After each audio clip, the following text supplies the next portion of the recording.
Hi, I'm Jonathan Neville, and you're listening to Gospel Tangents, the best source for Mormon history, science, and theology. And first daily Mormon history podcast. I'm Rick Bennett. In our next conversation with Jim Lucas and Jonathan Neville, we're going to talk about why they say Emma isn't reliable as a witness to the Book of Mormon translation. You know, she did act as scribe for the last 116 pages. We'll also talk about what difference does it make whether people believe Team Urim and Thummim or Team Seerstone. So you won't want to miss this conversation. Check it out. I want to segue a little bit into Emma because my understanding of both Richard Bushman's analysis of the translation as well as I would say most, can I call mainstream historians? Like Garrett Dirkma, I just read his book, which I thought was fantastic. Trying to remember, let's talk about translation of the Book of Mormon. Right. Did you guys read that? I think you did. Yes. Because I really think, especially after reading Don Bradley's book on the last 116 pages, he makes it sound like what was lost was about 4 times bigger than 116 pages. So it would account for so it would make the Book of Mormon twice as big as it is if we had it. And so Emma was probably translated, it seems like if I remember right, 2/3 of the last 116 pages. And so Richard Bushman and most historians, because Emma basically said, Emma would kind of split the difference between Seerstone and Urim and Thummim and said Joseph used the Urim and Thummim on the last 116 pages, and she was the translator for she was the scribe for that. And then he used the Seerstone for what we have now. Yes, and so what's wrong with that opinion? Because to me, that's kind of the main so-called mainstream opinion. Well, there's a couple of things wrong with it. Jim will address it probably in more detail, but it's 2 things. One is Emma was clear that there was a distinction between the Urim and Thummim and the Seerstone, which Garrett Dirkmatt and those guys say, well, the Urim and Thummim meant both. Yes, and she said no, it was 2 different things. And David Whitmer was the same. He also said that Joseph put the Urim and Thummim in the hat. Yeah. And I was like, I hadn't heard that one before. Yeah. Well, those early newspaper accounts said that he put the spectacles in the hat. But so Emma, Don Bradley's theory is interesting, but it's just a theory. I mean, other people look at that same evidence and say, no, there was 116 pages. Joseph Smith said. Let me say this, because wouldn't you because I know you guys really privilege Oliver Cowdery and who's the other one? Joseph Smith. Joseph Smith. You really privilege those 2 over everybody else. Right. But I would say Emma should be right there, shouldn't she? Okay. Because she did a lot. I agree. More, she did all the translation that we lost. Here's a couple problems with Emma. First, she never said what she wrote. So as far as what she actually wrote, it's all speculation. She never said. I wrote about Nephi or I wrote about, up at the Whitmer farm. She never said. So what Don Bradley and others say is just speculation as far as what she actually wrote. Now, I speculated also that she wrote the Book of Mosiah, and I have reasons for that, before Oliver Cowdery came, as well as I think she wrote the first couple chapters of Mosiah that were lost. Well, the whole Book of Mosiah. The whole Book of Mosiah. Yeah, and that's because when Oliver Cowdery was recopying it for the printer's manuscript, where it says Helaman in the Book of Mosiah, he always wrote Helaman, because he thought he had written the Book of Helaman, and he thought Emma had written it wrong. And then later he had to cross off the last 2 letters because he was corrected. Either Joseph or Emma said, no, it was Helaman, it wasn't Helaman. So when he was the scribe, when he was copying the printer's manuscript, he was unfamiliar with the Book of Mosiah. And there's other evidence, but that's the one that's easiest to explain. So I don't think the earliest part of Oliver Cowdery's handwriting was the first part of Alma. So we don't have none of the part of Mosiah is extant, but there's evidence that Emma was the scribe for that before Oliver came. Okay. And possibly Martin Harris also. But as far as how much was in the 116 pages, it's just anyone's guess.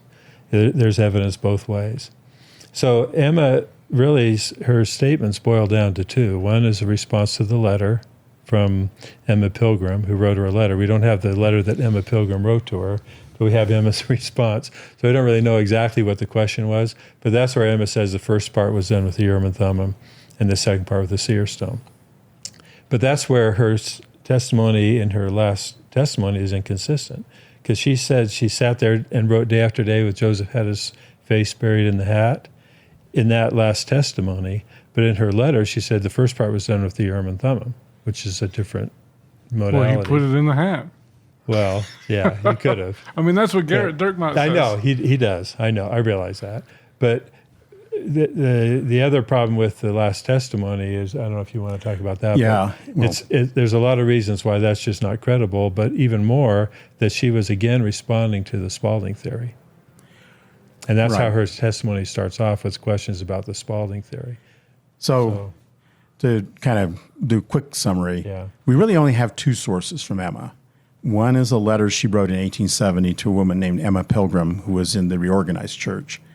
And then her last testimony that was published in the Reorganized newspaper that was supposedly, it was published after her death, but it was supposedly an interview with her son, Joseph Smith III, who was then the head of the Reorganized Church. So, as Jonathan said, in the 1870 letter, she said that the pages that Martin Harris lost were translated with the Urim and Thummim. And then after that, Joseph used a seer stone. Right. Okay. Which is, David Whitmer also says that. Now, but in the last testimony, which was published in 1879, she just says, he used a hat. She doesn't talk about the Urim and Thummim. So so there's two issues. One is with the 1870 letter. One, we really don't know the context of what she was responding to there. And she says in that letter, she has this thing like, somebody stole all my copies of the Times and Seasons. So I could give you a better answer if I could go back and look at the Times and Seasons. So you're left with the impression that she was kind of just going on, she wasn't really remembering, or she was not certain about her memory. And the important thing is that at the time this letter was written, William McClellan had been around to visit all the reorganized folks. And he was pushing the stone in the hat theory because it was part of his Joseph was a fallen prophet narrative. So it's hard for us to think that Emma would forget how the translation was done, but we have to remember that was in 1828. We're now talking the 1870s. This is 50 years later. Think of what had happened in Emma's life in those 50 years. And even in that just letter, one or two things. Didn't she even say she couldn't remember when she was baptized? Yeah.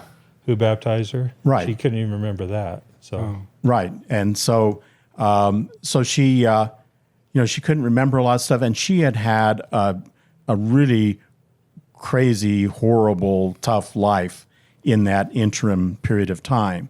So it's not like this account was written like with Joseph and Oliver, where it's only a few years after the translation experience.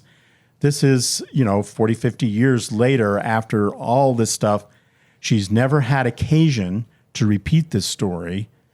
We don't have any evidence that Emma ever told the story of how the translation was done before this 1870 letter.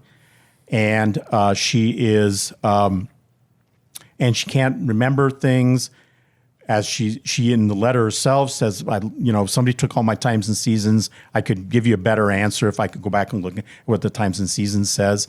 So there's questions even about that 1870 letter on that basis. So you think Emma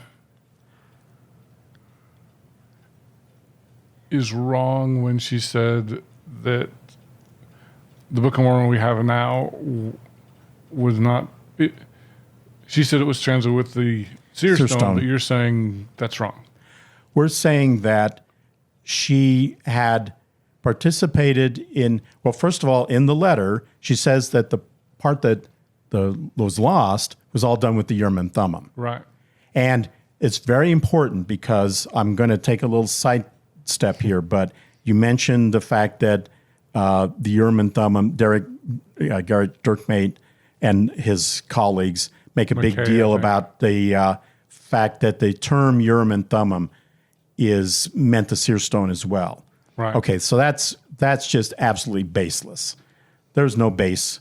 There's no because even Emma in that 1870 letter, clearly she uses the term Urim and Thummim only to refer to the interpreters, and then she refers to the seer stone, but she calls it a seer stone. So she makes that distinction in the 1870 letter. David Whitmer. But she's still saying that the seer stone was used for the second part. But you still throw that out because it's late? We're saying that it's not clear. She could have been referencing two things. One, we believe that she saw this demonstration at the Whitmer home. In fact, I think David Whitmer in his account says that Emma was one of the scribes who was writing things down for that. So she's remembering that. And she knows by this time that this is a good refutation to the Spalding theory, which is, of course, the prevalent theory. In fact, wasn't the first question her son asked was if Sidney Rigdon had married them? Because there was a rumor that that's where Joseph met. Sidney Rigdon had married Joseph and Emma. Yeah, this is in the last testimony. That was one of the rumors associated with the Spalding theory. Oh, it was? So, yeah. Yes. And so the first question he asked his mother was, did Sidney Rigdon marry the two of you? Which and is she not said true. no. Yeah, she said no.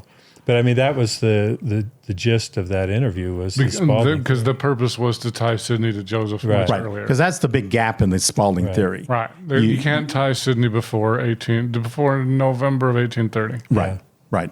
And that's how this interview started. Right. Okay. So you finish with the Pilgrim letter. So you have this passing reference to after that he used the seer stone. So she does say that, but then she goes on to say, but if I had my times and seasons, I could give you a better answer. So that kind of So you raises think a that question. throws out all her testimony? Well, we're only talking about one letter written in 1870, decades and decades after the fact. Okay. Well, plus we're not saying he didn't use the seer stone. We say he used it for a demonstration. For a demonstration. And that's what she could be remembering because that demonstration, the stone in the hat, is a good refutation You for guys the sound like Spalding good theory. lawyers. Well, we Just how we I don't know look at that the this evidence. jury's convinced, though. But anyway, okay. keep going. That's all right. Okay, so just to wrap this up, so what we're saying is, to go back to my analogy, it's not that we're saying that the account from 40 years later from the guy who wasn't an eyewitness doesn't exist. Or Emma, because I don't care about David Whitmer so much. I feel like you guys focus way too much on David Whitmer. To me, it's Emma. Emma's the big deal to me. All right, so let's finish with Emma real quick. Okay. Okay, so we've already talked about the letter to Emma Pilgrim. All right, and the fact that, it's a quick summary. It's made in the context of the Spalding theory. She did see Joseph use the stone in the hat. And we don't know what question was asked in the first place. And we don't know what the original question was letter. asked. And she says, if I had my times and seasons, I could give you a better answer, which, raises, all these just raise, we're not saying Emma was lying. We don't think Emma was lying. She's just not reliable. It's just that one sentence needs to be put into this broader context, and there's issues about whether that letter is, it can carry the weight that's being placed on it. Now, let's go to the last testimony real quick. So 9 years later, in 1879. This is David Whitmer you're talking about? No, this is now Emma. Emma's okay. last Emma, testimony. you love Emma, so we're going to talk about Emma. That's where I want to go. Good. We all love Emma. So 9 years. So there, she writes this letter. It goes to Emma Pilgrim, and eventually it ends up in the Reorganized Church files because Emma Pilgrim was a member of Reorganized Church. So that's how it comes to You said light. Emma Pilgrim. You met. Emma Pilgrim was a Reorganized also. Okay. Yeah. So in any event, then 9 years later, 1879, Emma's on her deathbed. And Joseph III has been fighting ever since he became president of the Reorganized Church to argue that Joseph, his father, had nothing to do with plural marriage. And he's had a problem all along because all the older members of the reorganized church are telling him, look, we don't like plural marriage. We don't believe in plural marriage. That's why we're in the reorganized church instead of out in Utah. Mm-hmm. But I'm sorry, I was there in Nauvoo, and yes, your father was the source of plural marriage. And they're telling this to Joseph Smith III, who just doesn't want to hear it. He doesn't want to hear it. He doesn't believe it. So these older members of the reorganized church tell him, go ask your mother. Go ask your mother. If you don't believe me, go ask your mother. And he puts it off, and he puts it off, and he puts it off. So finally in 1879, Emma's in very poor health, and he realizes that he's got to go have an interview with his mother, or else he'll never hear the end of these people in his church saying, look, we can't make our position that Joseph had nothing to do with polygamy because he did. We can say it was wrong. We can say, it was a mistake, which is what a lot of those folks then said because they stayed, in the reorganized church. But, he knows he is adamant that his father had nothing to do with it. So he knows if he doesn't go talk to his mother, he's never going to hear the end of it. So he goes with his brother Alexander to visit his mother, which is a nice thing for him to do since she was on her deathbed, and has this meeting with her. And then 3 weeks later, she dies. So 6 months later, Joseph III, publishes the interview. So in the interview, it kind of covers two topics. One is plural marriage, and this is where Emma is reported to have said things that kind of imply that Joseph did not have anything to do with plural marriage and that she didn't know anything about it. And then the second half of the interview is about the Book of Mormon, and this is where she, again, is reported to have made stone-in-the-hat statements about the translation. And this is where she says, and she also says, Joseph couldn't write a letter and so forth. This is where all this comes from. And as Jonathan pointed out, clearly the context of this interview is the Spalding theory, because the first question is, did Sidney Rigdon marry you and Joseph? And she says, no. She can't remember who baptized her, but she can remember that it was not Sidney Rigdon. She remembers the name of the guy, some justice of the peace in Pennsylvania, and so forth. So it basically bounces back and forth between plural marriage and rebutting the Spalding theory. That's the interview. Now, here's the issue. Now, obviously, on the plural marriage stuff, no historian agrees with her on that. No good historian. I mean, the community. Bad ones do, but yeah, there's some historians that do. There's some that do, but there's some even that they're all cling to amateurs. her, They don't have a PhD, and but they cling to her last testimony as being the proof. Yeah. But even the Community of Christ historians now agree. Yeah. So they've all got an excuse for that too, right? So that's the first half of this quote unquote interview. The second half is the Book of Mormon stuff. And first of all, you have this schizoid approach to this document where, historians who are, reasonably reputable and try to follow the facts, say, well, okay, we can't really believe what she said about plural marriage. Oh, but we still believe what she said about the Book of Mormon, which is really schizoid. But here's the issue. So you want to throw it all out? None. Well, yeah. We'll get to that. I'll try to get to it very quickly. So, but she does make some stone in the hat statements, and she makes the statement Joseph couldn't write a letter and stuff like that. That's all in this one document, this last interview, Joseph Smith III. So she dies, and 9 months later, he publishes it in the Saints Herald. And that becomes a very famous historical document.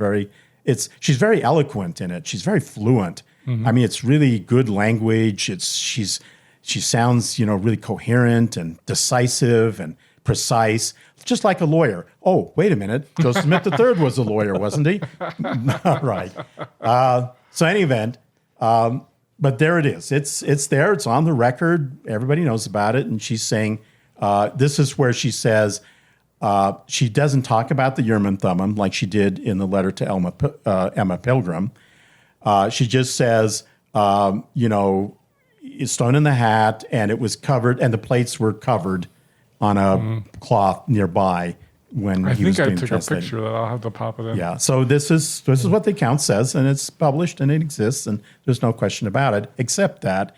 So we went looking to say, okay, so Emma's dead, but Joseph Smith III lives until 1916. So what did Joseph Smith III say? Did he repeat the stone in the hat? 1920. 1820 is when he died? 1920. I thought it was 1916. Maybe I'm confusing. I thought you said 1960. 1916, that makes more 1916. sense. I think so. It was just 2 years before his cousin Yeah, Joseph that F. sounds Smith. right. I heard 1960. I'm like, Oh, no. I'm sorry. 1916, I think. 16. And, so let's see what he said. So we dug into the Saints' Heralds, and sure enough, in 1886, only 6 years after the last testimony was published, there's a big, long front-page article about how the Book of Mormon was translated by Joseph Smith III. And what does he say? He says, no seer stone, it was all the Urim and Thummim. He goes back, the article, it doesn't make any reference to the last testimony, but he goes back, and Emma didn't have her times and seasons, but Joseph III did. So he went back and he dug into his times and seasons. He dug into the Evening and Morning Star. I mean, he's got extensive quotations from all of these early sources. And, he did his research, and he basically says, well, it's obvious that Joseph and Oliver, who were the primary witnesses, remember? I mean, Joseph Smith III. So you're going with Community of Christ sources now. Holy cow, you guys Joseph are heretics Smith for III. sure. This essay that he wrote is, in my view, the earliest comprehensive essay on the translation of the Book of Mormon. It's a brilliant piece of work by Joseph Smith III. And yes, I am saying this is Joseph Smith III, who wrote the best, earliest comprehensive essay on the translation. And he says, it was clearly the Urim and Thummim. It was not this seer stone. And they're responding to David Whitmer in the article. Somebody wrote them a question, said, I read this thing from David Whitmer saying it was all done with the stone in the hat. And that's what they're responding to explicitly in this article, front page article in the Saints Herald, where, as I said, Joseph III goes back, went through all the sources, and he said, well, hey, it was clearly the Urim and Thummim, not the seer stone. And then at the end, he kind of has this little thing. He says, well, if Joseph used a seer stone, it would be like it was a Urim and Thummim, but it was evidently not the chief instrument. That's Joseph Smith III's phrase. The chief instrument was the Urim and Thummim. So how do you reconcile that? The fact that he publishes this interview with his mother in 1879 that says stone in the hat, and yet in 1886, he is absolutely definitively repudiating the stone in the hat and saying clearly it was the Nephite interpreters because that's what Joseph and Oliver said. So our view is of the last testimony is that it is, we're not saying it's a total fabrication by Joseph Smith III. I think that Emma was alive and she talked to her son and he got some stuff from her. But we believe, and there's other people who have come to this conclusion too, that it's primarily authored by Joseph Smith III because his mother, he got there too late.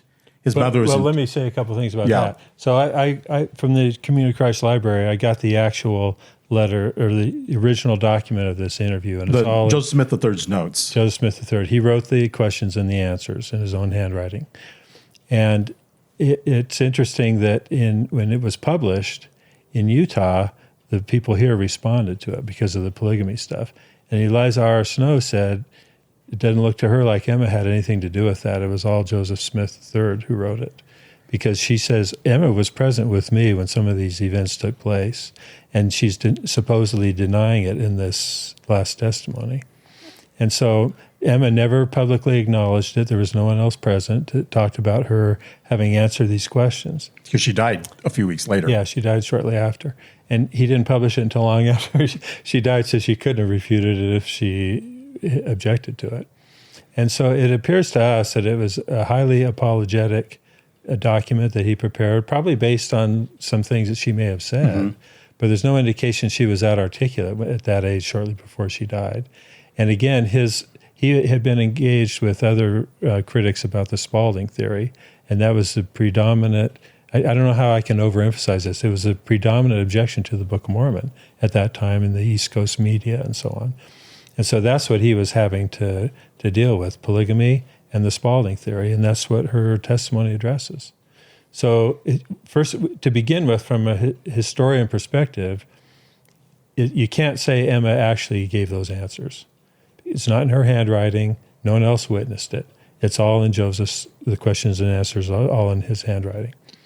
Second, there's elements of it that the vast majority of other witnesses, at least on the polygamy, have refuted and shown it's just totally false. And third, Joseph Smith himself later on refuted it. And so when I see these historians, Garrett Dirtmatt, for example, since we've talked about him, just accept it on its face as the gospel truth, I just can't even understand how they can reach that conclusion. And so I think what we're trying to say is, let's take another look at all this stuff. And let's not exclude evidence that contradicts our theory the way Dirtmatt does. Let's include all the evidence, and then let's assess it all as we would if it was in a trial and in a legal proceeding. What are the bias, motivation, opportunity, and all that? And that's what we did in the book, and that's how we reached the conclusions we did. But we welcome alternative points of view. We've cited everybody we can think of, including Dirtmatt, in this book, because we think everybody needs to know this. I hope you enjoyed our conversation with Jim Lucas and Jonathan Neville, the co-authors of By Means of the Urim and Thummim. In our next conversation, we're going to examine Oliver's rod of revelation. DNC 8 and 9 were about Oliver going to translate, and supposedly it was with his dowsing rod. Well, so since you mentioned Oliver, yeah, because DNC 9... studied out in your mind, everybody's familiar with that. Right. But supposedly the original versions of DNC 9 were like, well, Joseph said to Oliver, well, you can use your rod, because apparently he had a dowsing rod. That's DNC 8, actually, sorry. That's not what it says. That was referring to something else, not the translation. It was? Yeah, using the rod. The Lord had told them, I've taught you other things. In effect, we could pull it up and see. But you're talking about the gift of Aaron now. It says the gift of Aaron. Before it said use the rod. And it wasn't that wasn't the translation. He wasn't using the gift of Aaron for the translation. What was it for? He used that for other spiritual guidance and information that he was getting. It wasn't the translation per se. It didn't say you could use the gift of Aaron for the translation. If you'd like to hear the entire interview uncut, subscribe on either Patreon or at gospeltangents.com. For just $5 a month, you can hear the entire audio uninterrupted.